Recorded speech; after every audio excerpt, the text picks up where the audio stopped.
Salut à tous, on se retrouve pour l'épisode 1970 du Zap Image. On commence aujourd'hui en ce jeudi 13 octobre avec des anniversaires et tout d'abord c'est le président de l'UEFA, Alexander Ceferin, il fête aujourd'hui ses 55 ans, bon anniversaire à lui. Et également un ancien joueur de l'OM, Mamadou Niang, il fête aujourd'hui ses 43 ans, l'attaquant sénégalais. On va parler de son ancien club, Mamadou Niang, l'équipe de Marseille. On va parler de la Ligue des Champions, de tout ce qui s'est passé hier. On commence tout d'abord avec l'équipe française de l'OM qui se déplaçait du côté du Sporting. Et Marseille s'est imposé 2-0 dans cette rencontre. Guendouzi, Alexis Sanchez, buteur. Magnifique performance des Marseillais. Après s'être déjà imposé la semaine dernière un 4-1 au Vélodrome contre cette équipe coriace qui est le Sporting Portugal. On peut voir les statistiques du match. Donc c'est une victoire logique et méritée des Marseillais. Regardez les barres, on voit beaucoup plus de rouge que de noir parce que noir c'est les stats du Sporting. Le Sporting c'est seulement 4 tirs, 2 tirs cadrés, aucun but. Après voilà, on sait qu'ils ont pris un rouge, même 2 rouges dans le match, donc ça a été très compliqué. Pour le Sporting, Marseille a déroulé et Marseille prend les 3 points et ça c'est une immense performance bien sûr pour l'équipe de Marseille. Lisbonne à leurs mains en une du journal L'équipe aujourd'hui et maître des nerfs, ça s'est passé déjà sur le terrain et aussi dans la tête parce que Marseille n'a pas craqué alors que l'équipe du Sporting de nouveau a craqué avec 2 cartons rouges. Avec 2 rouges tu joues à 9 contre 11 et après voilà, c'est très compliqué à gagner la partie. Marseille pas de carton rouge mais ils prennent bien les 3 points et c'est ça le plus important.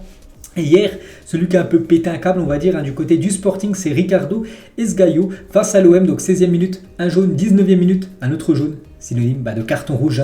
En l'espace de 3 minutes, le Portugais a été exclu pour avoir accumulé 2 cartons jaunes. Donc malheureusement, voilà pour eux, trop de fautes, trop d'engagement. Voilà, ça fait 2 jaunes. Et du coup, il pénalise totalement son équipe. Et ça a été la même chose, souvenez-vous, la semaine dernière où cette fois-ci, c'était le gardien du Sporting qui avait fait n'importe quoi au bout de 23 minutes la semaine dernière. Et là, c'est encore même plus tôt dans la partie 19 minutes. À chaque fois, le Sporting a pris un rouge. Hier, ils ont même pris un deuxième.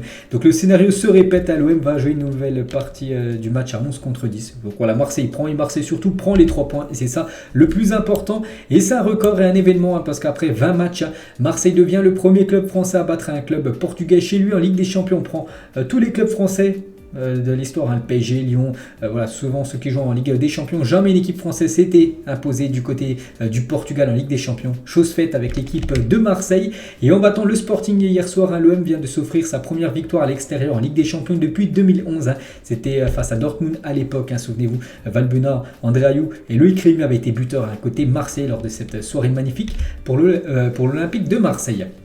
L'homme du match hier, c'est le joueur phare du dernier mercato, c'est Alexis Sanchez. Les gars, il a reçu ce prix d'homme du match et c'est mérité pour lui, une énorme prestation pour Alexis Sanchez, buteur la semaine dernière, buteur hier soir. Et hier, Alexis Sanchez a égalé Arturo Vidal en tant que meilleur buteur chilien de l'histoire de la Ligue des Champions. Vidal 15, Alexis Sanchez 15 buts dans l'histoire de la Champions League. Félicitations à Alexis. Et toujours avec lui et Amin Harit, ces deux hommes ont remis l'Olympique de Marseille dans la course à la qualification en Ligue des Champions. C'est vrai que Marseille, les gars, a commencé très mal ce début de saison de Ligue des Champions. 2 matchs, 2 défaites. Là, il reste sur 2 victoires et là, Marseille se remet vraiment sur de bons rails pour la qualification pour les 8e. Et pour parler d'Amin Harit, les gars, il n'a pas été buteur, le joueur marocain, mais il a délivré une masterclass, on peut dire. Donc un penalty obtenu, donc marqué par Guendouzi et une passe décisive pour le but d'Alexis Sanchez. Un immense match pour Amin Harit. Et concernant Guendouzi, le premier buteur du match hier, donc le joueur marseillais devient le premier joueur de l'OM à marquer un but lors d'un déplacement en Champions League depuis novembre 2013. Les Olympiens restaient sur une série de plus de 3262 jours sans but à l'extérieur en Ligue des Champions. Ils avaient gagné 1 ou 2 matchs, mais c'était à domicile. À l'extérieur, c'était à chaque fois aucun but inscrit. Puis là, ils ont cassé enfin cette mauvaise série à l'extérieur en termes de buts, l'OM. Et Guendouzi, les gars, donc il a marqué en Ligue 1, Ligue des Champions, Europa League, Conference League et l'équipe de France. Pas mal, non? C'est pas mal quand même les statistiques en tant que buteur de Guendouzi. N'oubliez pas, il joue pas numéro 9, c'est quand même un milieu de terrain. Et on peut voir qu'il a obtenu la note de 7 sur 10 aujourd'hui. Dans le journal L'équipe a la même chose pour Amin Harit, 7 sur 10. Ça équivaut, d'après le barème L'équipe, à un bon match de la part des 2 Marseillais. Nuno Tavares, le joueur portugais qui était retour dans son pays, le Portugal.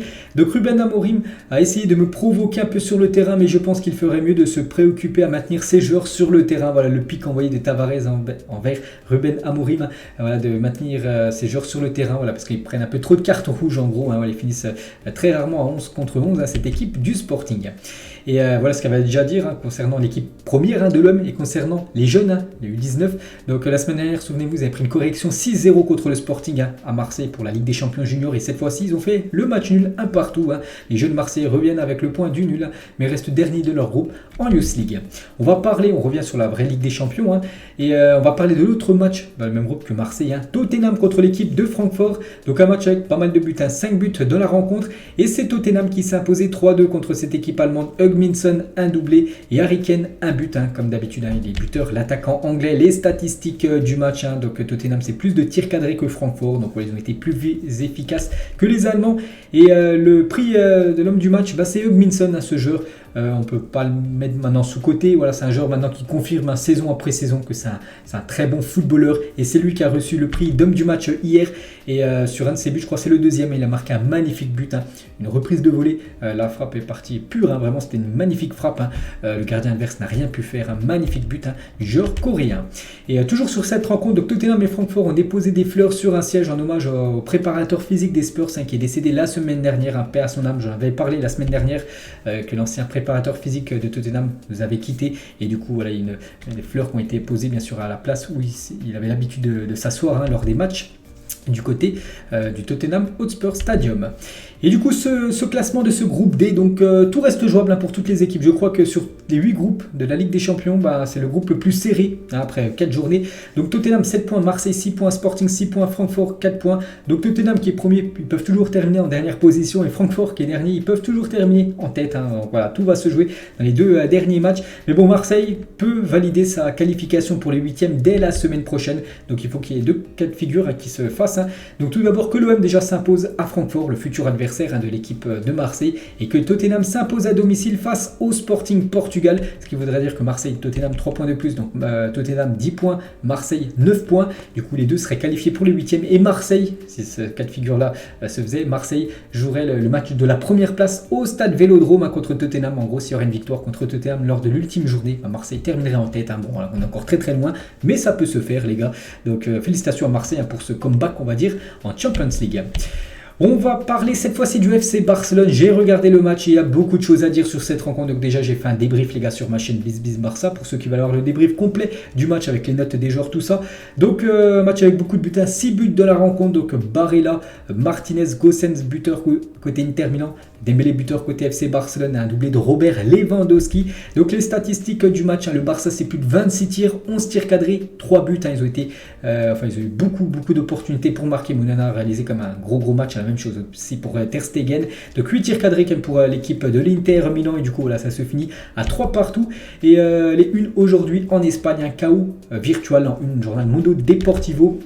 Et la une, journal sport, Vivo des Milagros, donc en gros, en vie par miracle. C'est vrai que le Barça n'est mathématiquement pas encore éliminé de la Ligue des Champions, mais ça sent pas bon pour le FC Barcelone qui devrait certainement se retrouver en Europa League comme la saison dernière. Donc c'est pas ouf pour un club qui a tellement investi sur le dernier mercato. Et Xavi l'a dit, je suis désolé, c'est la faute de tout le monde. On s'était mis dans la tête de ne pas échouer, mais on l'a fait. Je suis triste et en colère, supporter du Barça. Nous allons travailler pour renverser la vapeur et gagner des titres, mais bon, le titre en Ligue des Champions, il est très très loin parce que c'est même pas sûr que le Barça accède au 8e de finale. Toujours avec Xavi, on va changer d'état d'esprit, se préparer pour le Classico, l'autre match très important de la semaine pour le Barça, et penser à la Liga étant donné que c'est devenu très compliqué en Ligue des Champions par rapport au classement que je vais vous montrer là dans quelques instants. Et le Barça les gars en Ligue des Champions, c'est une catastrophe. Ils ont remporté seulement 3 de leurs 13 derniers matchs en Ligue des Champions. Pour une équipe comme le FC Barcelone, si peu de victoires en 13 matchs, non, c'est pas possible, c'est un échec on va dire quasiment cette saison. Et pourtant ça va être très bien démarré. On peut voir l'accolade entre Xavi et Dembélé après l'ouverture du score. D'Ousmane Dembélé, tout se passait bien pour le Barça qui a réalisé vraiment une première période très correcte, très solide. Après la deuxième mi-temps été désastreuse, on peut dire très compliquée. À l'image du match contre le Celta, ça a été la même chose contre le Celta il y a quelques jours en championnat. Donc on va voir Dembélé après son but et garder la fougue, la joie de Ousmane Dembélé après avoir ouvert le score. Et Dembélé gars avec ce but, donc il a marqué plus de buts cette saison, déjà son 3e toute compétition confondue que la saison dernière, toute compétition confondue la saison dernière, il a terminé avec 2 buts et là il a déjà 3 buts alors qu'on est seulement début octobre, donc ça c'est une bonne nouvelle pour l'équipe de France. Et Dembélé hier c'était son 10e but dans sa carrière en Champions League. Et Xavi a quand même taclé, envoyé un pic, on peut dire, à Ousmane Dembélé. J'ai une grande confiance en Ousmane parce qu'il peut faire la différence, même si souvent il fait les mauvais choix, c'est clair. Donc voilà, il a dit ça à la fin du match. Pourtant, voilà, les dernières semaines, derniers mois, à chaque fois, il portait des éloges par rapport à Ousmane Dembélé. Hier, c'est un petit pic qu'on a envoyé quand même, même si souvent il fait les mauvais choix. De quand il doit faire la passe, il ne la fait pas. Quand il doit tirer, il tire pas. Il perd des ballons, tout ça. Il fait des mauvais choix, en gros, Ousmane Dembélé, d'après Xavi. Donc je pense que le joueur français va pas trop apprécier. Lewandowski en sauveur, heureusement que Robert Lewandowski a été double buteur en fin de match et surtout le but de l'égalisation à la 92e minute, sinon le Barça aurait été mathématiquement, ça aurait enfin c'était mort en gros, c'était cuit, mais grâce à ce match nul, le Barça encore petit pourcentage de chance de se qualifier. Et Lewandowski lui répond présent, les gars, avec 14 buts et 2 passes décisives en 12 matchs cette saison avec le FC Barcelone, toute compétition confondue avec son doublé hier, c'est ses 90e et 91e buts en Champions League. Et on peut voir seuls 3 joueurs marquer 90 buts ou plus dans l'histoire de la Ligue des Champions. Voici le nombre de matchs dont ils ont eu besoin pour atteindre ce cap des 90 buts inscrits en Ligue des Champions. Donc Lewandowski lui a fallu 110 matchs, Messi 109 matchs et Cristiano Ronaldo 123 matchs pour atteindre 90 buts en Champions League. Et n'oubliez pas le classement des meilleurs buteurs, Ronaldo 140, Léo Messi 127 et Lewandowski du coup 91 avec son doublé hier. Et il était en conférence de presse à la fin du match. Nous voulions tellement marquer que nous avons en quelque sorte oublié ce qui se passe à l'arrière. Donc à l'arrière, la défense qui a été catastrophique. C'est qu'il y a eu 3 buts inscrits par le Barça, mais 3 buts encaissés. Et la défense est vraiment pointée du doigt. Et ce joueur est vraiment pointé du doigt. Vraiment, il est critiqué à partout sur les réseaux sociaux par les sites du FC Barcelone. C'est Gérard Piqué qui arrive en fin de carrière et ce match hier a été très compliqué pour lui. Donc Piqué qui demande à sa défense de rester tranquille sur le centre qui amène le but de l'Inter. Donc en gros il lève les bras, voilà. Tout va bien, la balle sort peut-être en 6 mètres où Ter Stegen va récupérer le ballon. Le problème c'est quand il s'est retourné, il y avait un joueur de l'Inter Milan qui n'était pas hors jeu et qui a pris le ballon et qui a marqué. Donc voilà sur cette action.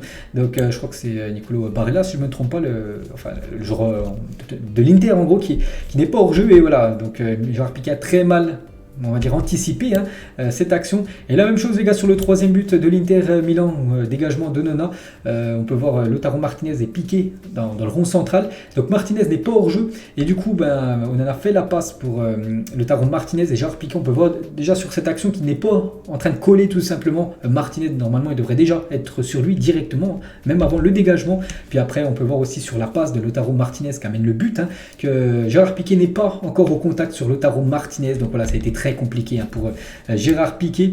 Et c'est vrai que l'Inter les gars a même pu finir le match avec une victoire 4-3 en toute fin de match à la 94e minute. Regardez le joueur de l'Inter, je me souviens plus c'est qui, il a l'occasion de faire une passe PES on va dire, et faire la passe à son collègue qui n'était pas hors jeu à côté, mais il a préféré tirer. Ter Stegen a réalisé un miracle.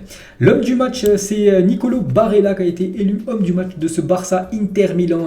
En plus buteur à Nicolo Barella, félicitations à lui. On peut voir la joie de Lautaro Martinez, un but et une passe D pour Lautaro Martinez. Gros match de la part de l'attaquant argentin.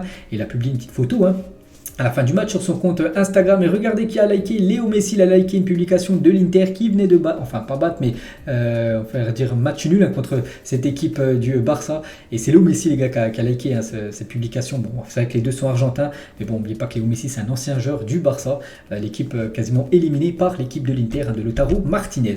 Et Simone Inzaghi il a dit: nous avons fait un grand match, nous voulions marquer l'histoire de l'Inter, il nous reste une dernière étape devant nos fans. Donc c'est simple, la dernière étape c'est la semaine prochaine les gars.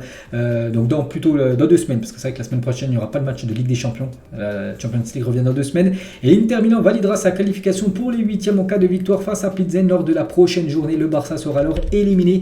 Donc en plus le match Inter-Plzen se joue à 18h45. Vous savez, il y a toujours 2 affiches à 18h45, les autres affiches à 21h.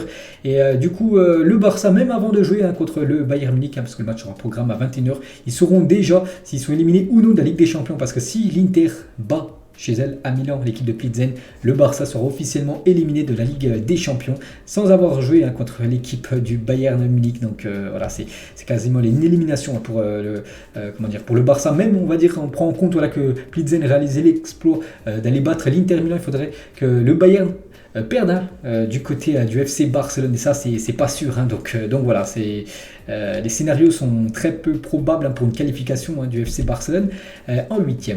Et l'autre match, donc le Bayern Munich, sans souci, une victoire 4-2 du côté de Plzen.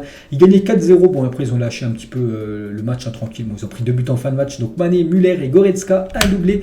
On peut voir les statistiques du match. Voilà, comme d'habitude, le Bayern victorieux. Et Goretzka face à Plzen hier soir, 2 buts et une passe décisive pour le milieu allemand, comme d'habitude. Très bon joueur. Léon Goretzka et Thomas Müller il est devenu hier soir le meilleur passeur allemand de l'histoire de la Ligue des Champions. Il dépasse Mesut Özil avec ses 23 passes D. Donc Thomas Müller maintenant avec la passe décisive hier. Donc 24 passes D pour Thomas Müller. Et le Bayern, les gars, c'est incroyable, un record. Il est devenu hier soir la première équipe à remporter 11 matchs consécutifs en phase de groupe dans l'histoire de la Ligue des Champions. Inarrêtable. Donc là, cette saison, c'est du 4 sur 4. La saison dernière, c'était du 6 sur 6. Et là, il y a 2 ans, les gars, ils avaient gagné le dernier match des phases de poule. Après, ils avaient fait un nul. Du coup, ça fait 11 victoires d'affilée. C'était jamais arrivé dans l'histoire de la Ligue des Champions. Et toujours avec cette équipe du Bayern, est invaincu sur ses 32 derniers matchs de phase de groupe de Ligue des Champions. N'oubliez pas que ça aussi, c'est un record qui est en cours. Ils ont battu l'ancien record du Real Madrid, qui avait enchaîné 30 matchs d'affilée sans perdre en phase de poule. Et le Viktoria Plzen a encaissé 16 buts en 4 matchs cette saison pour 3 buts seulement marqués. Cette équipe ira défier l'équipe de l'Inter Milan, où le Barça, bien sûr, on va soutenir à cette équipe pour essayer de se qualifier, bien sûr. Donc ça sent pas bon pour le FC Barcelone, le Bayern, bien évidemment, qualifié pour les 8e. Et du coup, ce classement, donc le Bayern Munich, qualifié pour le 8e, quasiment sûr de terminer en tête. Il reste 6 points distribués, 1 point à prendre, puis ça sera bon pour le Bayern Munich. Et du coup, le Barça, 4 points, l'Inter, 7 points. Donc, n'oubliez pas que c'est l'Inter et le Barça, on va dire, ils terminent avec, j'en sais rien, le même nombre de points. Donc, ça sera toujours l'Inter qui sera devant le Barça. Donc, l'Inter a gagné une fois contre le Barça et un nul, alors que le Barça a une défaite et un nul contre cette équipe de Milan. On continue avec un autre groupe, Naples contre l'Ajax Amsterdam. Naples s'est imposé 4-2 dans cette rencontre. Donc, Naples est vraiment impressionnante cette saison. Enfin, ce début de saison, on peut voir les statistiques du match, on peut voir que les attaquants étaient très efficaces. Donc Naples, c'est 5 tirs cadrés, 4 buts, et l'Ajax, c'est 3 tirs cadrés, 2 buts. Donc il y a eu très peu d'arrêts des gardiens hier. Toutes les frappes quasiment cadrées ont fini au fond, défilé, un match spectaculaire, 6 buts de la rencontre. Et Naples est qualifié pour les 8e de finale de la Ligue des Champions. Regardez ces résultats, du 4-1 contre Liverpool, 3-0 contre les Glasgow Rangers, et 6-1 et 4-2 contre l'Ajax Amsterdam, ce qui fait un total de 17 buts marqués pour seulement 4 buts encaissés. Bien évidemment, c'est la meilleure attaque de cette saison de Ligue des Champions et aussi de Serie A. Et si on prend en compte, par exemple, le Bayern Munich, aussi l'autre rouleau compresseur, cette saison, le Bayern, c'est seulement c'est déjà pas mal, 13 buts marqués, alors que Naples, c'est déjà 17 buts marqués en ce début de Champions League. Et Naples, les gars, sur une série incroyable de 9 victoires consécutives, depuis cette victoire contre la Lazio jusqu'à ce match hier soir contre l'Ajax, toute compétition confondue, Serie A plus Ligue des Champions, c'est de la victoire à chaque fois pour cette équipe de Naples. Et ils n'ont plus perdu depuis 17 matchs, cette équipe. En cours de cette période, ils ont marqué 52 buts et encaissé 12 buts, meilleure attaque en Italie et en Ligue des Champions. Jusqu'où iront-ils? Je sais pas, mais c'est vrai qu'on voulait voir comment ça allait se passer l'après. Insigne aussi Mertens, 2 anciens attaquants de Naples ont quitté le club l'été dernier. Et du coup, ça se passe vraiment plutôt bien pour cette équipe de Naples. Et ce joueur qui a rejoint lui, c'est ce club, c'est Visha Kvaratskhelia, est élu homme du match de ce Naples Ajax, donc hier buteur. Donc 4 matchs joués, 2 buts et 3 passes D cette saison en Ligue des Champions. Des très très belles stats pour le joueur géorgien. Et toute compétition confondue, si on rajoute aussi les stats qu'il a en Serie A. Donc 13 matchs, toute compétition confondue. Bref, 12 buts et 7 passes D pour ce joueur géorgien. On va parler de l'autre match dans le groupe de Naples et de l'Ajax. C'est Liverpool qui a écrasé l'équipe des Glasgow Rangers 7-1. Incroyable. Firmino doublé, Nunez un but, Salah un triplé et Harvey Elliott un but encore à un match où il y a eu beaucoup de buts inscrits par Liverpool. N'oubliez pas que cette saison, ils avaient gagné en première ligue une fois 9-0 au début de saison. Donc là, 7-1 pris quand même par les Glasgow Rangers à domicile. Donc c'est pas ouf. Pour cette équipe, on peut voir les stats de la partie. Donc très efficace. Les attaquants de Liverpool, 9 tirs cadrés, 7 buts. Seulement 2 arrêts du gardien de Glasgow Rangers qui a vécu une soirée, on peut dire noire pour lui. Firmino, c'est lui qui a été élu homme du match. Félicitations à ce joueur qui était tout le temps sur le banc la saison dernière. Liverpool a même recruté un joueur pour le remplacer, Darwin Nunez, qui est arrivé. Donc il a été buteur Nunez. Mais voilà, Firmino, c'est peut-être l'homme fort en ce début de saison du côté des Reds. Et cette saison, toute compétition confondue, c'est 8 buts et déjà 4 passes D. En gros, il est décisif à chaque match, l'attaquant brésilien. On va parler de Mohamed Salah, donc contre triple, il a marqué un triplé. Mohamed Salah, le pire, c'est qu'il est rentré en cours de jeu, il a commencé sur le banc, il a joué seulement 22 minutes de jeu, donc 9 ballons touchés, 4 tirs cadrés, 3 buts. J'ai l'impression que c'est des stats à la Erling Haaland, on a très peu de ballons touchés et 3 buts inscrits, donc incroyable bien sûr pour le joueur Mohamed Salah. Donc en gros, un ballon touché sur 3, ça finit au fond des filets. Donc il est entré en jeu à la 68e minute, 76e, 80 et 82e buteur, donc on peut voir que c'est un triplé très proche, seulement 6 minutes. En gros, il a déjà inscrit 3 buts et c'est un record. Salah a inscrit ce soir le triplé le plus rapide de l'histoire de la Ligue des Champions, exactement en 6 minutes et 12 secondes. Donc il bat l'ancien record qui est un Français, c'est Gomis, l'ancien joueur de Lyon, avait mis 7 minutes pour marquer un triplé contre le Dynamo Zagreb en Ligue des Champions en 2011. Et Mohamed Salah toujours, donc c'est un record de nouveau. Donc il est devenu hier soir le meilleur buteur pour un club anglais en Ligue des Champions. Avant, il était à 35, il a dépassé du coup Agüero et Drogba qui étaient à 36. Donc maintenant 38 buts pour un joueur africain avec une équipe anglaise en Champions League. Donc on a parlé de Salah avec son triplé de buts, mais on va parler aussi de Diogo Jota qui est également rentré en cours de jeu à la 73e minute. Et en gros, sur les 3 buts de Mohamed Salah, c'est lui qui délivre les 3 passes D.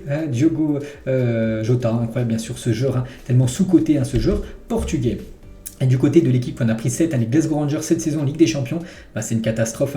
16 buts encaissés, 1 but marqué pour cette équipe écossaise. On peut voir les stats de enfin pas les stats, le classement tout simplement. Donc Naples 12 points, donc Naples est sûr d'être en 8e et quasiment sûr. On va voir si Liverpool gagne les 2 derniers matchs, c'est-à-dire il gagnerait contre Naples, mais il faudrait, vu qu'il y a eu 4-1 pour Naples lors du match aller, il faudrait que Liverpool mette beaucoup de buts contre Naples pour qu'il repasse devant Naples, bien sûr, lors de l'ultime journée. Donc l'Ajax en 3e position et les Glasgow Rangers un bon dernier avec 0 points. Et on termine avec le dernier groupe. L'équipe de l'Atlético recevait l'équipe de Bruges. Score final 0-0 entre ces deux équipes. On peut voir quand même que l'Atlético a beaucoup tenté. 20 tirs, 9 tirs cadrés, aucun but. Griezmann a été très bon dans le match, mais il n'a pas marqué. Il a fait pas mal de frappes, mais vraiment, les gardiens de Bruges, Mignolet, a tout arrêté hier. Ça a été un mur, ce gardien belge. Et officiel, Bruges se qualifie pour les 8e de finale de la Ligue des Champions. On pensait qu'ils allaient terminer dernier du groupe, pas du tout. Voilà, ils terminent au moins dans les 2 premières places. La place qualificative pour les 8e de finale.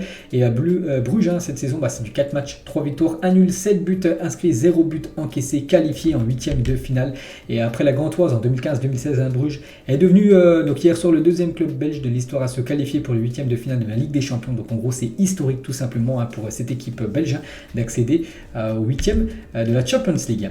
Et concernant l'autre match dans le même groupe, Porto se déplaçait du côté du Bayer Leverkusen et Porto sans souci, une grosse victoire 3-0 des Portugais. Galeno et un doublé de Taremi, l'attaquant de cette équipe de Porto. Pourtant, l'équipe du Bayer Leverkusen a beaucoup plus tiré, 17 tirs contre seulement 5 pour Porto. Mais voilà, Porto c'est 5 tirs, 3 tirs cadrés, 3 buts. Chaque fois qu'ils ont tiré au but, ça a été le cadre. Ça a fini au fond défilé. Donc voilà, comme d'habitude dans le foot, il faut être plus efficace que son adversaire. Hier, c'est les Portugais qui ont été plus efficaces que les Allemands. Et concernant le gardien de Porto, Diogo Costa, 23 ans, gardien du FC Porto, lors des 2 derniers matchs face au Bayer Leverkusen la semaine dernière, hier soir. Donc 2 clean sheets, 2 pénaltys arrêtés et hier il a même délivré une passe D, les gars, pour un des buts de son équipe. Incroyable bien sûr les stats de ce gardien Diogo Costa. Et du coup le classement de ce groupe B, donc Bruges crée la surprise en tête pour l'instant. Porto 2e, l'Atlético 3e et le Bayer Leverkusen 4e. Bon, le Bayer Leverkusen qui est 4e, ils peuvent toujours terminer 2e et se qualifier pour les 8e. Du coup tous les résultats de cette 4e journée de Ligue des Champions, 36 buts inscrits lors de cette soirée. Souvenez-vous, avant-hier il y a eu peu de buts. Donc là hier on s'est un peu régalé avec des matchs avec beaucoup de buts.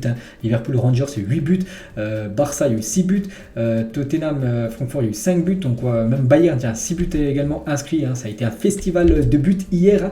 Les meilleurs buteurs, donc on sait qu'il y avait Haaland, mais du coup il a été rejoint par Lewandowski et Salah. Lewandowski doublé, Salah triplé lors de cette semaine de Ligue des Champions. Et du coup 5 équipes déjà qualifiées officiellement pour le 8e, le Bayern, Bruges, Manchester City, Naples et le Real Madrid. Donc voilà, eux c'est sûr qu'ils seront en 8e de finale. On va parler de l'Europa League. Regardez le programme aujourd'hui. Donc, coupé en deux, des affiches à 18h45, le reste des affiches à 21h. Concernant les clubs français, Rennes ira défier l'équipe de Dynamo Kiev. L'équipe de Nantes reçoit le leader Fribourg. Et l'équipe de Monaco ira défier l'équipe de Trabzonspor ce soir à 21h. On peut voir le classement rapidement des équipes françaises. Donc Rennes est actuellement deuxième, il joue contre Kiev qui est actuellement dernier. Donc s'il y a victoire pour Rennes ce soir du côté du Dynamo Kiev, on peut dire que Rennes sera quasiment sûr de voir la suite de l'Europa League. Concernant Monaco qui joue contre Trabzonspor, il y a 3 points d'écart entre les deux équipes. Il faudrait que Monaco surtout ne perd pas ce soir en Turquie pour penser à la suite de la compétition. Et concernant Nantes qui a 3 points, qui joue contre Fribourg qui a 9 points, ils ont tout gagné Fribourg. Donc il va falloir absolument s'imposer pour Nantes, sinon ça sent mauvais, on va dire, cette suite de l'Europa League. Et sinon le programme en Europa Conference League et une équipe française engagée, c'est l'équipe de Nice qui joue du côté de Slovako. Ils avaient gagné la semaine dernière à Slovako 1-0. Là ce soir il les reçoit, donc 5 points pour Nice. Donc s'il y a victoire, ils sont au même niveau que Partizan Belgrade aussi qui ont 5 points. Donc voilà, ce serait bien de s'imposer pour Nice ce soir à domicile.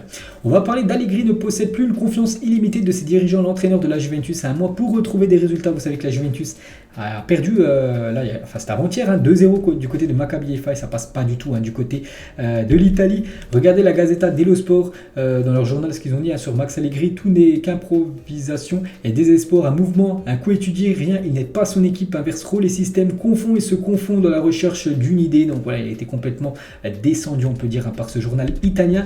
Et la même chose pour Alexandro, donc il a obtenu la note de 4. Ce qu'il fait sur le terrain devrait faire l'objet d'études scientifiques. Il n'attaque pas, ne défend pas, tente une incursion et disparaît. Donc voilà, en gros, ça a été un match catastrophique de la part d'Alexandro. Mike Maignan, après le carton rouge de Tomori, je l'ai dit avant-hier que Tomori avait pris un rouge très très sévère lors du match Milan AC Chelsea. On peut voir qu'il était complètement choqué, Mike Maignan, qui était forfait pour cette rencontre de l'AC Milan. On va parler de Cristiano, pas du tout, on va parler plutôt de Sergio Ramos. Donc officiel, Sergio Ramos écope de 3 matchs de suspension, dont 1 avec sursis suite à son carton rouge contre l'équipe de Reims. Vous vous souvenez, il a pris un jaune, puis après il a encore parlé à l'arbitre, du coup il a pris le rouge direct. Du coup il sera suspendu 2 matchs plus un autre avec sursis. Du coup il loupera le classique français contre Marseille et aussi contre l'AC Ajaccio lors du prochain match du Paris Saint-Germain. Et Ramos hier était de retour à Madrid pour assister à la Tauromachi. Donc voilà quelques photos de Sergio Ramos, vu qu'hier, mercredi, c'était un jour de repos pour le PSG qui avait joué mardi soir en Ligue des Champions. Donc il était de retour à Madrid, bien sûr, Sergio Ramos. Voilà, petite info concernant SR4. Et toujours avec lui, il y a une petite info concernant sa vie privée, parce que c'est Pilar Rubio, donc sa femme, lors d'une interview, elle a dit: on fait l'amour tous les jours avec Sergio Ramos, sauf les jours où je suis à Madrid. Aujourd'hui, par exemple, à cause de vous, je ne peux pas. C'est comme si on s'était rencontrés hier. Nos enfants se couchent à 21h30. Le sexe, c'est la vie. Donc voilà une petite info concernant la vie intime, on va dire, de la famille Ramos. On va parler d'un autre Parisien, c'est Kylian Mbappé. Et Mbappé, on parle beaucoup de lui actuellement par rapport à ses envies de départ. Et sois clair une fois pour toutes, d'après Marca, concernant Kylian Mbappé, sois clair. Est-ce que tu veux quitter le PSG ou est-ce que tu parles, mais pour pas trop partir. Donc voilà, bien sûr ce que pense Marca de Kylian Mbappé. Et d'après Fourtou, donc c'est un site britannique, donc il se murmure que le PSG pourrait chercher à obtenir un échange entre Mbappé et Mohamed Salah. Donc Salah au PSG et Mbappé du côté de Liverpool. Bon, après c'est seulement des rumeurs, bien sûr, c'est une info à prendre avec des pincettes. Et toujours avec Mbappé, souffrirait de sa cheville hier. Il souffrait toujours de sa cheville parce qu'il est sorti sur blessure à la fin du match contre le Benfica. Pour autant, sa blessure ne devrait pas le priver du match contre l'Olympique de Marseille dimanche. Il devrait bien être présent malgré qu'il a encore une gêne, on va dire, à sa cheville. Kylian. Concernant Léo Messi qui a été forfait lors des 2 derniers matchs pour le PSG, donc une décision sera prise samedi pour la participation ou non de Léo Messi pour le classique de dimanche. Donc pour l'instant, on ne sait pas. C'est un gros point d'interrogation concernant la présence de Léo Messi contre Marseille dimanche. On va parler de Youssef Bellali, vient de s'engager avec l'AC Ajaccio. J'en ai parlé il y a quelques jours, c'était une rumeur. Cette fois-ci, c'est officiel. Après la résiliation de son contrat avec Brest, il rejoint cette équipe corse, l'AC Ajaccio. Donc il reste en France.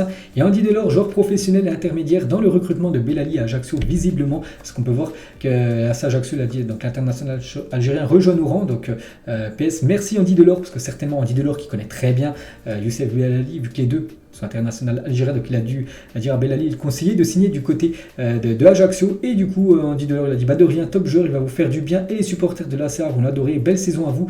Voilà pour cette saison, bien sûr, pour viser le maintien.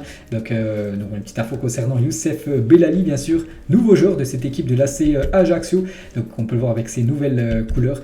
Donc le numéro 92. Et pourquoi en gros Andy Delors, les gars, fait venir Youssef Bellali à l'AC Ajaccio? Parce que n'oubliez pas qu'Andy Delors, les gars, a d'énormes liens avec l'AC Ajaccio, parce que c'est un club qu'il avait évolué évolué dans le passé.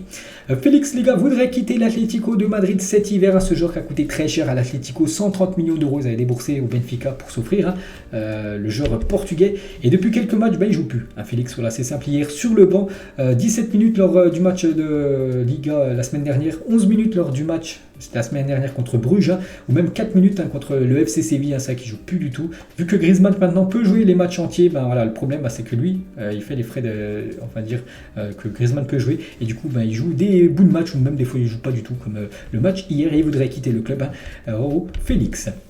Nous saurons aujourd'hui si Thibaut Courtois est apte ou non pour le Classico. Donc aujourd'hui entraînement du côté du Real Madrid, et Courtois va se tester pour voir s'il sera disponible ou non tout simplement pour ce match contre le FC Barcelone. Dimanche après-midi, on va parler de Désiré Doué et son contrat jusqu'en 2024. Désiré Doué va prolonger son contrat avec le Stade Rennais. La durée du contrat n'a pas encore filtré pour le moment, mais on peut voir que Luis Campos apprécie son profil, aimerait le recruter au Paris Saint-Germain. Désiré Doué, je parle souvent de lui là ces dernières semaines parce qu'il marque beaucoup de buts ce joueur qui a seulement 17 ans, et le PSG a un œil attentif sur lui. Diego Moreira, U19 du Benfica, reproduit donc hier, c'est avant-hier exactement, la nouvelle célébration de CR7 après son but en Youth League. Ronaldo a fait cette célébration avec Anthony lors du match de Première Ligue contre Everton, et du coup ce joueur du Benfica contre le PSG, il a été buteur en Youth League, il a refait la célébration de CR7. Les 8 villes retenues par la FFF dans le cadre de la candidature de la France à l'organisation de l'Euro féminin 2025. On peut voir par exemple que Paris, Lens, Metz ou même la ville de Rennes seraient des villes qui pourraient accueillir des matchs de l'Euro féminin 2025. Donc le pays hôte sera désigné le mercredi 25 janvier 2023. Chelsea conclut l'arrivée actuellement de Joe Shield en tant que nouveau directeur du recrutement. Il est très apprécié suite à son excellent travail à Manchester City, à Southampton. Donc c'est que des fois il y a des transferts d'entraîneurs, de joueurs, et des fois quelqu'un dans les staffs. Et voilà, ce personne qui était chargé de recruter, on va dire, du côté de City, il devrait maintenant être chargé de recrutement du côté de Chelsea. Oscar Garcia n'est plus l'entraîneur du Stade de Reims. Hier c'était Furlan. Il y a eu aussi Esder Zakarian, l'entraîneur de Brest, qui a été viré aussi. Peter Bosz qui a été viré il y a quelques jours de Lyon. C'est vrai que les entraîneurs français de Ligue 1 se font tous licencier là ces dernières semaines. Et le dernier en date, c'est Oscar Garcia qui n'est plus le coach de cette équipe de Reims. Expulsé en fin de match lundi soir face à Sochaux, Jean-Philippe Crasso écope de 4 matchs de suspension, dont un avec sursis, donc en gros 3 matchs fermes pour Jean-Philippe Crasso. C'est un gros coup dur pour l'équipe de l'Est Saint-Etienne, parce qu'actuellement c'est le meilleur buteur de la Ligue 2. Crasso, il sera suspendu pour les 3 prochains matchs des Verts. Il y a 26 ans, jour pour jour, un certain Arsène Wenger disputait son dernier match en tant que coach, coach à Arsenal. C'était pour la première fois qu'il entraînait. Donc en 22 ans, Arsenal, c'est 3 Première Ligue, 7 FA Cup, 7 Community Shield. Donc il a été finaliste en Ligue des Champions aussi, finaliste de la Ligue Europa. Donc voilà, il lui manque juste, on va dire, un titre européen. Sinon, voilà, en Angleterre, il a tout remporté, bien sûr, le légendaire Arsène Wenger. Et on finit aujourd'hui avec un autre entraîneur, cette fois-ci espagnol. Xavi est-il l'homme de la situation du côté du FC Barcelone? On ne parle pas encore d'un licenciement, mais bon, voilà, est-ce que la saison du Barça est déjà manquée, on peut dire, avec quasiment... On pense là que ça serait une élimination. Voilà, s'il sort dès les 8e, est-ce que la saison du Barça a déjà foiré? Est-ce que Xavi est toujours l'homme de la situation du côté du FC Barcelone? Pour ceux qui veulent y répondre, bien sûr, n'hésitez pas à mettre votre commentaire en commentaire tout simplement. Donc voilà les gars, la fin de cet épisode. J'espère que ça vous a plu. On se retrouve demain pour le prochain numéro. Ciao à tous!